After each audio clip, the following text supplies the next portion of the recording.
Hi, this is Jason from Horrific Nightmares. Welcome back to the Fangoria Movie Challenge. This is the segment I've been doing with my good buddy Joe the Horror Man, where we're not only going to watch, but also review all 101 movies Fangoria thinks we should have seen. Today we're going to be talking about Let Sleeping Corpses Lie. Let Sleeping Corpses Lie is a 1974 film which runs approximately 93 minutes and is directed by Jorge Grau. Now, he passed away on December the 26th, 2018, at the age of 88. He was responsible for Code of Hunting, Love Letters of a Nun, and Blood and Passion. Now, this stars Christina Galbo as Edna Simmons. She was in Sober, Natural, The Adolescents, and The Killer Must Kill Again, which I just watched recently, and it's really good. This also stars Ray Lovelock as George Meaning. He passed away on November 10th, 2017, at the age of 67. He was in Fiddler on the Roof, My Father Jack, and Play Motel. Arthur Kennedy as the inspector. He passed away on January 5th, 1990, at the age of 75. He was in Bright Victory, Lawrence of Arabia, and Champion.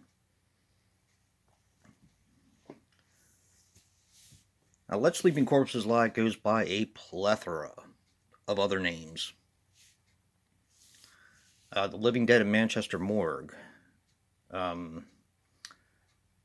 Breakfast at Manchester Morgue, The Living Dead, and so many more. I'm trying to think of all the ones that I read yesterday, and they were just like kind of ridiculous, but just the different names that it goes by. So much to the point that Blue Underground actually released two different releases of this film. Let Sleeping Corpses Lie, which is right here, and The Living Dead at Manchester Morgue. Not exactly sure why they did that, other than the fact that it does have different cover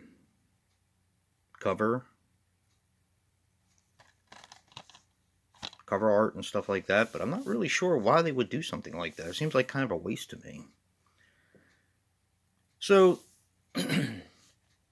this is almost a perfect companion piece to Night of the Living Dead, and I'll explain why. It has a similar type of setting, which is the countryside. The only difference is, and there's like a few characters in the film, but the only difference really is how we get our zombies. In Night of the Living Dead, you have I believe it's a comet that passes by, which animates the dead. In this one, to me, it's a little bit more realistic. You have a, a couple farmers who are testing out a new piece of machinery that they've gotten from the government of agriculture or something like that, the Commission of Agriculture. And basically, what this machine does is it's supposed to kill all the insects that ruin crops. Now, this is a big red piece of farm equipment, but it has this piece on the end that you hold over top of the ground, and it looks like kind of like a web, or almost like a mixture between a web and a satellite dish, if that makes any sense. And what this does is it emits radiation and sound waves into the ground, and that is how the dead are animated. And they said it covers up to a square mile. So anything in that area that has been dead, or bodies, graveyards, anything, will reanimate. And I thought that was very interesting because while this is a lot like Night of the Living Dead, in my opinion, it comes from they tried to make it a little bit more realistic, I guess, is what I'm trying to say. So, the story in a nutshell, it's a very simple story. You have two people who are headed to the countryside for two different reasons.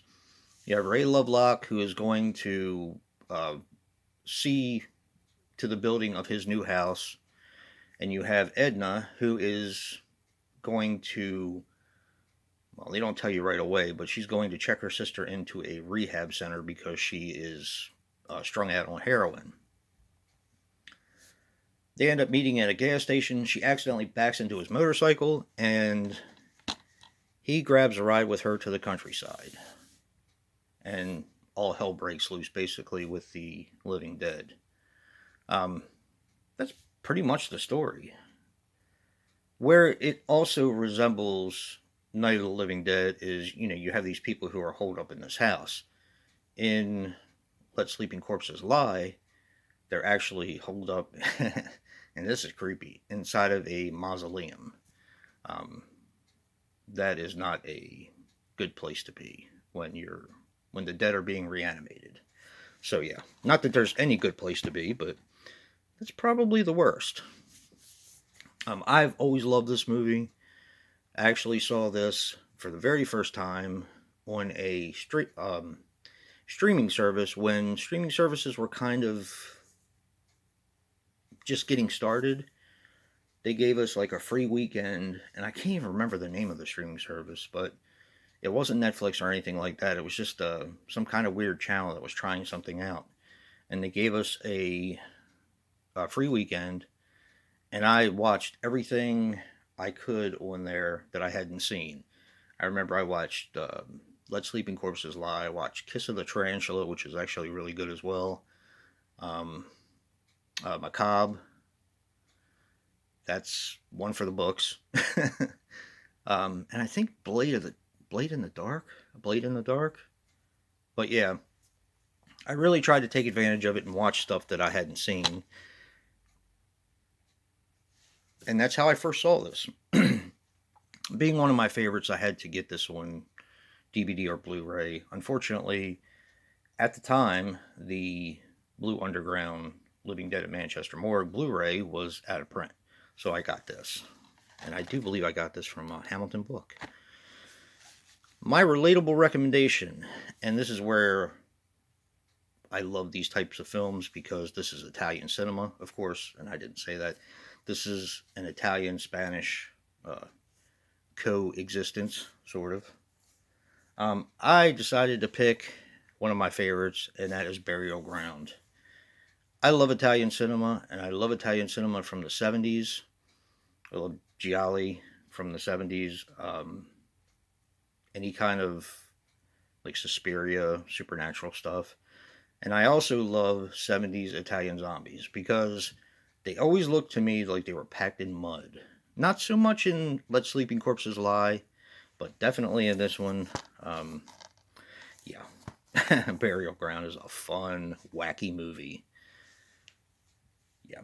So check out Let Sleeping Corpses Lie and check out Burial Ground. And don't forget to check out Joe's review and see what he picked as a relatable recommendation. And if you like what you see in here, hit that like button and subscribe. And until next time, peace.